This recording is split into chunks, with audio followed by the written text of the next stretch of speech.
Les autres filles n'étaient pas prêtes à garder ce secret très longtemps. Le lendemain matin, les 3 amies observaient Adéry avec une nervosité palpable. Pourtant, Adéry semblait parfaitement normale, comme si la scène de la veille n'était qu'un rêve.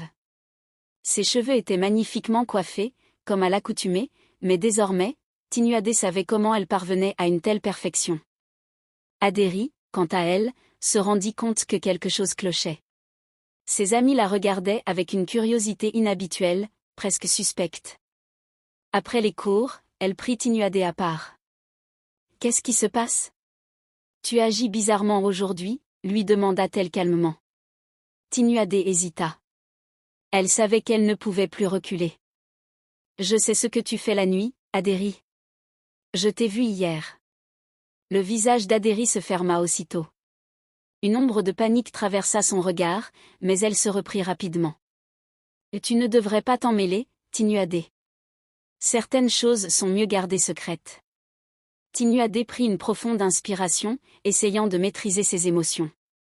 Elle connaissait Adéry depuis des années, et jamais elle n'aurait imaginé que son amie cachait un tel secret.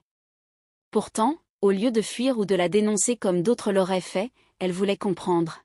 « Adéry, tu es mon amie. Je ne vais pas te juger, mais je dois savoir. Comment est-ce possible? Pourquoi fais-tu cela ?» Adéry fixa Tinuadé un long moment, ses yeux sombres et perçants sondant ceux de son amie. Finalement, elle soupira, résignée. « Je savais que ce jour arriverait. Mais je n'imaginais pas qu'il viendrait si tôt.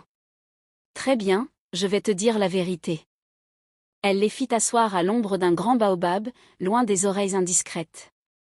« Ce que tu as vu est un don, ou une malédiction, selon comment tu le perçois. Dans ma famille, il existe une ancienne tradition transmise de génération en génération. Nous avons le pouvoir de détacher notre tête de notre cou pour accomplir des tâches précises, comme la coiffure. Cela peut paraître étrange, mais c'est une capacité que mes ancêtres ont héritée de Orunmila, le dieu de la sagesse et de la divination dans la tradition Yoruba. Ce don est censé nous aider à préserver la beauté et la dignité de nos ancêtres. » Tinuadé, fascinée par cette révélation, écoutait en silence.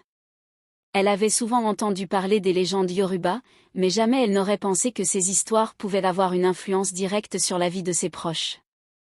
Mais pourquoi le cacher? Et pourquoi refuser de te faire coiffer par Oluwole? Adéry regarda le sol, pensive. Ce don est aussi un fardeau. Il doit être protégé des regards des autres, car ceux qui le découvrent peuvent essayer de l'utiliser à des fins néfastes. Il y a longtemps, une de mes ancêtres a révélé